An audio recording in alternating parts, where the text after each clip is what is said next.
सुल्तान आपका नाम? वलीद साद। अस्सलाम वालेकुम, this is me your host Sheikh. Watch my YouTube channel पे व्यूअर्स, आज हम बात करने जा रहे हैं ट्विटर, जिसको एलॉन मस्क ने लास्ट ही कुछ टाइम पहले ख़रीदा है। ट्विटर को ख़रीदने के बाद बहुत ही ज़्यादा नुकसान हो रहा है ट्विटर में। अगर हम देखें तो अमेरिका को बहुत ज़्यादा नुकसान हो रहा है। अमेरिका को नुकसान के बाद जो बाइडन ने फैसला किया है कि हम एक ऐसी ऐप को मुतारिफ़ करवाएंगे अपने मुल्क में जो कि ट्विटर के मुकाबले में हमें ज़्यादा बिजनेस दे, अच्छा बिजनेस दे पहले की तरह। तो इंडियन एक ऐप जो कि को है KOO, इसको जो बाइडन ने अपने मुल्क में मुतारिफ़ करवाने का फ़ैसला किया है, एक बहुत बड़ी बात है जो कि America super power Indian apps को यूज़ कर रहा है। इससे पहले UPI को भी उन्होंने मुतारिफ़ करवाया अपने मुल्क में। Aahista Aahista day by day America जो है वो इंडिया की चीज़ों को अप्रिशिएट कर रहा है और उनको अपने मुल्क में मुतारिफ़ करवा रहा है। और बहुत ज़्यादा इन्वेस्टमेंट भी हम देखते हैं कि अमेरिका की जानिब से इंडिया में की जा रही है। क्या रीज़न्स है जो कि अमेरिका सुपर पावर इंडिया को अपने साथ मिला रहा है, और अगर ऐसा होता है तो पाकिस्तान के लिए क्या होगा? अगर हम अपनी बात करें तो सुल्तान आपका नाम? वलीद साद। अस्सलाम वालेकुम, this is me your host Sheikh. Watch my YouTube channel पे व्यूअर्स, आज हम बात करने जा रहे हैं ट्विटर, जिसको एलॉन मस्क ने लास्ट ही कुछ टाइम पहले ख़रीदा है। ट्विटर को ख़रीदने के बाद बहुत ही ज़्यादा नुकसान हो रहा है ट्विटर में। अगर हम देखें तो अमेरिका को बहुत ज़्यादा नुकसान हो रहा है।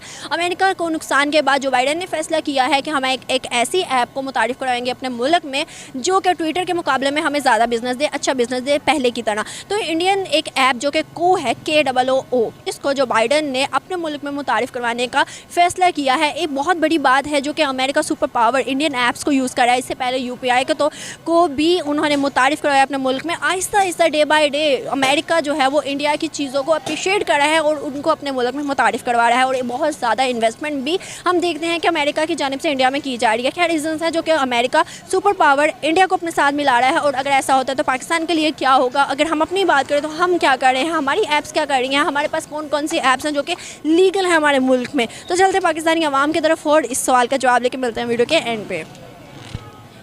इसके रीज़न जो मेरे ख्याल है, ट्विटर से आपका जो यूज़र का डाटा कलेक्ट करता है वो उनके पॉलिटिकल साइड पे उनके काफ़ी ज़्यादा काम आता है। जो पोल्स होते हैं, लोग अपनी चीज़ें, अपने ओपिनियंस शेयर करते हैं, जिसकी वजह से वो एल्गोरिथम यूज़ करके उसमें से कॉमन चीज़ें निकाल के उसको अपने हक़ में करने के लिए करते हैं। लेकिन द थिंग इज़ कि वहाँ पे टेक्नोलॉजी का रुझान ज़्यादा है। उन लोगों को इन चीज़ों का ज़्यादा बेहतर आइडिया कि किस चीज़ को किस किस टर्म में यूज़ कर सकते हैं।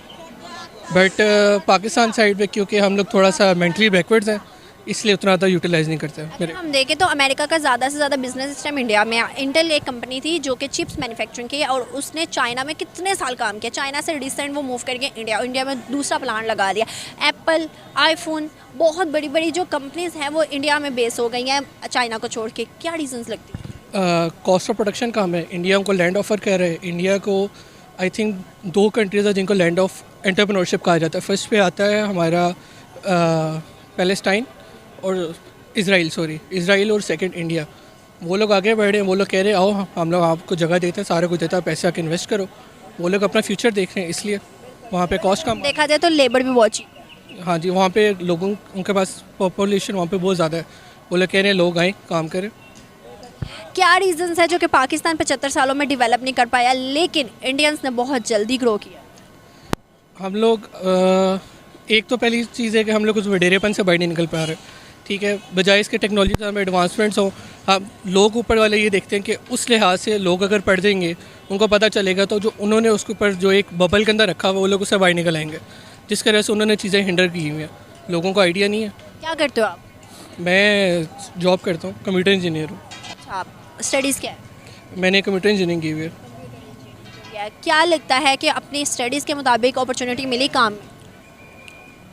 नहीं, क्योंकि अब मैं एक अच्छी यूनिवर्सिटी से पढ़ा हूँ, ठीक है, बट वहाँ पे भी अब जो मैं कोई करिकुलम पढ़ रहा हूँ, फॉर एग्जांपल अगर मेरे सब्जेक्ट का नाम है ऑपरेटिंग सिस्टम्स, बट जो उस ऑपरेटिंग सिस्टम्स वो बता रहे हैं, मुझे उनको बताना चाहिए कि जो नई अपडेट्स आ रही हैं, जो लेटेस्ट वर्स है उसको पर करवाएं। But still they are 20 years behind. 1980s की हमें भी चीज़ें पढ़ा रहे हैं। तो एक प्रैक्टिकल, जब आप फील्ड में आते हो आपको प्रैक्टिकल चीज़ों की इम्प्लीमेंटेशन होती है, डिमॉन्स्ट्रेशन होती है। बट स्टडीज़ में ये वाला काम नहीं है, वो थ्योरेटिकल रहते हैं और वही हमें एजुकेशन पैटर्न को काफ़ी ज़्यादा ना चेंज करना चाहिए, क्योंकि मुझे लगता है कि ये एजुकेशन, पाकिस्तान हमें एजुकेशन इसलिए नहीं दे रहा क्योंकि वो हमें कंट्रोल करना चाहते हैं कि ठीक है बस जैसे चल रहा है वैसे चलने दो, इन्हें ज़्यादा टेक्नोलॉजी की ज़रूरत। यूनिवर्सिटीज़ का ज़्यादा फ़ायदा है। हाँ, यूनिवर्सिटीज़ का ज़्यादा फ़ायदा भी है और लोग भी बस थोड़े से रिटेन रहेंगे। इंडियन एजुकेशन के बारे में क्या राय है?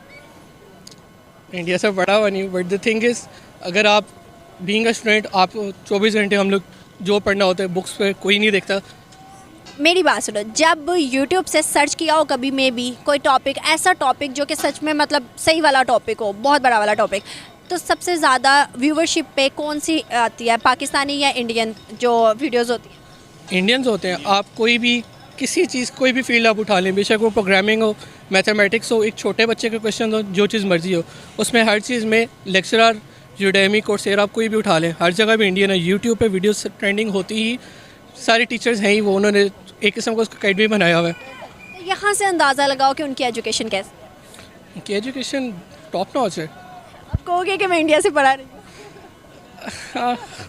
अच्छा, एक और क्वेश्चन मेरा आपसे ये है कि अगर हम देखें तो हमारे यहाँ पर जितने भी पॉलिटिक्स हैं वो सब के सब एक दूसरे के उसमें लगे हुए हैं कुर्सी के लिए। अगर हम इंडियन पॉलिटिक्स की बात करें, करंट गवर्नमेंट 8 साल गवर्नमेंट है उनकी, मोदी की गवर्नमेंट में इतनी ज़्यादा टेक्नोलॉजी पे काम हुआ है, इतना ज़्यादा काम हुआ, उनकी ट्रेड इतनी ज़्यादा बढ़ गई है, उनके रिजर्व इतने ज़्यादा हो गए हैं। क्या लगता है कि उनकी गवर्नमेंट और हमारी गवर्नमेंट में क्या फ़र्क है और क्यों हमारी गवर्नमेंट हमारे साथ सिंसियर नहीं? देखें, जो चीज़ें यहाँ पे चल रही होती है चलती वहाँ पे भी हैं। गवर्नमेंट के करप्शन की चीज़ें जितनी पाकिस्तान में, इंडिया में उससे ज़्यादा है। भागते वो लोग कुर्सी के पीछे भी हैं, but the thing is India at least थोड़ा सा आगे के सोचने की कोशिश करता है। उसको पता है टेक्नोलॉजी दुनिया में क्या बन रही है, जिसकी वजह से एक यूएस में सिलिकॉन वैली, शायद आपको पता हो, ठीक है। अब इंडिया में कानपुर है, पता नहीं मेरे जेन से सिटी का नाम, हैदराबाद में उन्होंने एक और वैली बनाई है, जिसको अब वो लोग आजकल सिलिकॉन वैली कह रहे हैं, दुनिया की सेकेंड बड़ी। वो लोग टेक्नोलॉजी में पैसे इन्वेस्ट कर रहे हैं, वो देखते हैं ट्रेंड्स कहाँ पे किस चीज़ के अंदर इन्वेस्ट करेंगे जहाँ पे टेक्नोलॉजिकल ट्रेंड को वो यूटिलाइज़ कर सकें। देखें, दुनिया आई, इंडिया उसके अंदर आया है, इंडिया ने सारा कुछ किया। बाइनेंस की जो मेजर फंडिंग है इंडिया से आती है, और इंडिया ने अपने जो है प्लेटफॉर्म्स हैं उनको क्रिएट किया। फॉरेक्स जो अब इतना हुआ है वहाँ पे इंडिया ने उसको बैक किया। वो चीज़ें उनमें इन्वेस्ट करना है जिसका ट्रेंड चल रहा है, जिसका व्यूज जा रही है। पाकिस्तान हम सबको पता है कि हमारे पास टेररिस्ट थ्रेट्स हैं, ठीक है, हमारे पास इंटरनल क्राइसिस अपने चल रहे हैं। सेकंड ये कि हम लोग आईटी में खुद इन्वेस्ट नहीं कर रहे, ठीक है। इंडिया आईटी में इन्वेस्ट कर रहा था पहले से, हमसे पहले से, ठीक है, वो हमसे आगे है, ठीक है। हमारे साथ आज़ाद हुआ था लेकिन हमसे आगे है। दे नो कि मतलब क्या चीज़ अब इस टाइम कौन सी इंडस्ट्री जो है ना वो वैल्यूएबल है, ठीक है। So they are investing a lot in their IT sector, ठीक है, देमसेल्व्स, ठीक है। तो उसकी वजह से जो यूएस है, बड़ी कंट्रीज़ हैं, वो भी इंडिया के साथ मिलकर कर रही है। पेपॉल इंडिया में कब से आया हुआ है, पेपॉल पाकिस्तान में ही आ जाता, पेमेंट गेटवे नहीं है कोई यहाँ पे हमारे पास फिलहाल। तो द थिंग इज़ कि हम खुद नहीं इन्वेस्ट कर रहे पहले, ठीक है, तो उसकी वजह से कोई दूसरा कैसे करेगा बाहर से आके। और दूसरा, इन्वेस्टमेंट के अलावा जो वैसे हमारे पास इंटरनल क्राइसिस चल रहे हैं, हमारी पॉलिटिकल जो सिचुएशन है वो देख लें, ठीक है, तो इन सब की वजह से वो नहीं आना चाह रहे यहाँ पे भी फिलहाल। अगर हम देखें ना तो इंडिया में जो आ गई थी ऐप्स, ठीक है, काफ़ी ऐप्स आपने थोड़ी देर पहले देखा जो ये महंगाई के बाद सारी बंद हो गई हैं। लिफ्ट थी शायद, वो लिफ्ट थी, ठीक है, जो इस तरह ऊबर की तरह ऐप थी, लिफ्ट चली गई है, ठीक है। इस तरह की 2-3 ऐप्स हैं, मुझे अभी याद नहीं आ रही, लेकिन lift is the main one, ठीक है, वो चली गई है। क्यों? क्योंकि they tried but they left, ठीक है। इस वजह से इनसिक्योर फील करते हैं यहाँ इन्वेस्ट करना, दैट्स इट। अगर इसके बरक्स अगर हम देखें ना तो बिटकॉइन, बाइनांस और इसके अलावा इंडिया ने आरबीआई के तौर पे अपनी करेंसी के तौर पे उन्होंने अपने लीगल कर दिया है। हम अगर देखते हैं यहाँ पर बिटकॉइन में कितने लोग काम कर रहे हैं, बट क्या है, लीगल नहीं है। बाइनांस पे भी काफ़ी लोग काम कर रहे हैं, बट क्या है, लीगल नहीं है। काम तो कर रहे हैं, बट क्या आपको लगता है कि गवर्नमेंट को ये इनिशिएटिव लेना चाहिए और लीगल कर देना चाहिए, जो इन लीगल काम भी कर रहे हैं वो भी लीगली तौर पर काम करें और इसका बेनिफिट गवर्नमेंट को भी हो? द थिंग इज़ कि जो आई वोंट से कि गवर्नमेंट बेसिकली हर जगह करप्शन होती है, ठीक है। सो द थिंग इज़ कि अगर ये वाला काम हो गया ना तो बैंक्स जो है ना, सबसे बड़ा जो यहाँ पे बैठा हमारे पास पाकिस्तान में देखो, बैंक्स जो है ना वो सबसे बड़ी शार्क है, ठीक है। अगर ये वाला काम हो गया ना, बिटकॉइंस आ गए और ये क्रिप्टो करेंसी आ गई, तो बैंक्स पीछे हो जाएंगे, ठीक है। जो आपका पैसा बैंक्स के पास है, वो इन्वेस्ट करते हैं, क्या करते हैं, प्रॉफिट किस तरह कमाते हैं, कहाँ जाता है, वो फिर आपके पास पावर आ जाएगी ना, वो आपको पावर देना नहीं चाहते, ठीक है। अगर हम देखें तो इजराइल को नहीं हम मानते, लेकिन इजराइल के कोई भी आप बैंक के वो रेटिंग देखें तो उसमें 0% सूद है, और हम अपने बैंक्स में देखें तो आपके सामने। हाँ, ये रीजंस हैं, दीज आर द रीजंस। क्या रीजंस हैं जो कि आज हमारी अरब कंट्रीज, हम तो कहते हैं नॉन मुस्लिम और मुस्लिम्स का कोई जोड़ नहीं, लेकिन हमारी अरब कंट्री, मुस्लिम कंट्री भी हम लोगों पे एतबार नहीं करी। सऊदी अरेबिया जैसी एक अजीम कंट्री, अगर हम देखें, मोहम्मद बिन सुलेमान ने यहाँ के बदले इंडिया में अपना बिजनेस शुरू करने का फैसला किया और यहाँ आने से इनकार कर दिया, और क्या कहा कि मैं सिक्योर नहीं हूँ क्योंकि पॉलिटिक्स अनस्टेबिलिटी है। क्या रीजंस है जो कि अरब कंट्रीज़ भी हम पे भरोसा नहीं करती? सेम रीजंस, वो इस टाइम वही नहीं देख रहे कि हमने मुस्लिम कंट्री में इन्वेस्टमेंट करनी, क्योंकि हम मुस्लिम्स हैं, ठीक है। वही देख रहे हैं हमें प्रॉफिट कहाँ से होगा, स्टेबिलिटी कहाँ पे है, ठीक है, सिक्योरिटी कहाँ पे है, ठीक है। तो इस टाइम वो रिलीजन बेस पे नहीं इन्वेस्टमेंट करें, they want to invest anywhere, ठीक है, जहाँ पे वो सिक्योर फील करें, लॉन्ग टर्म इन्वेस्टमेंट कर सकें, ठीक है, और बैकअप ना करना पड़े उनको, दैट्स इट।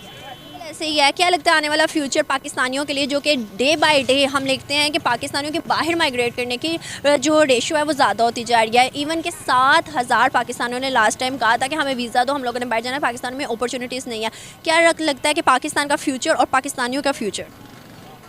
आई थिंक ऐसे ही है। अगर मुझे भी आज अपॉर्चुनिटी मिलेगी और हम लोग ट्राई कर रहे हैं, मैं भी IT से हूँ वैसे, तो मुझे अगर चांस मिलेगा मैं बाहर निकल जाऊँगा। द सेम रीज़न कि जो बाहर वो लोग इन्वेस्ट नहीं करना चाहते, सेम हम भी नहीं करना चाहते यहाँ पे इन्वेस्ट। ठीक है, हम करते हैं, हमें क्या मिलता है? 8-10 साल जॉब करेंगे, 20 साल जॉब करेंगे, उसके बाद फिर हम वहीं पे हैं। ठीक है, अगर हम देखें तो IT हब है इस टाइम, इंडिया जो है IT हब है। इवन वहाँ पे 5G मुतारिफ करवाया गया, लॉन्च हो गया, और यहाँ पर 5G का कोई नामो निशान नहीं है। नेक्स्ट ईयर आ रहा है शायद। इन्वेस्टमेंट आ चुकी हुई है। लेकिन अगर हम देखें तो हम लोगों के जो है पॉलिटिक्स ने कहा था कि हम इंडिया से पहले अपने मुल्क में ले आएंगे 5G, लेकिन ऐसा नहीं हो सका। इवन वहाँ पे ऐसी ऐसी टेक्नोलॉजीज़ है जो कि शायद पाकिस्तानियों को पता भी ना हो। आपको क्या लगता है इंडियंस का फ्यूचर, जो कि India day by day develop?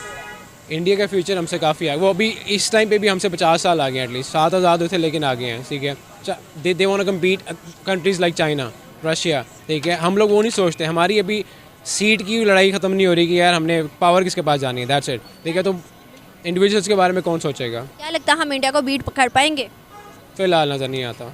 Even IMF ने कहा है कि 10 से 20 साल। ना देखो, हम लोग फोकस करें आर्मी पे, ठीक है, इन चीज़ों पे कि यार अगर बस जो साथियों, अगर वीडियो अच्छी लगी हो तो वीडियो को लाइक शेयर सब्सक्राइब करना ना भूलें और अपनी राय कमेंट में जरूर दें।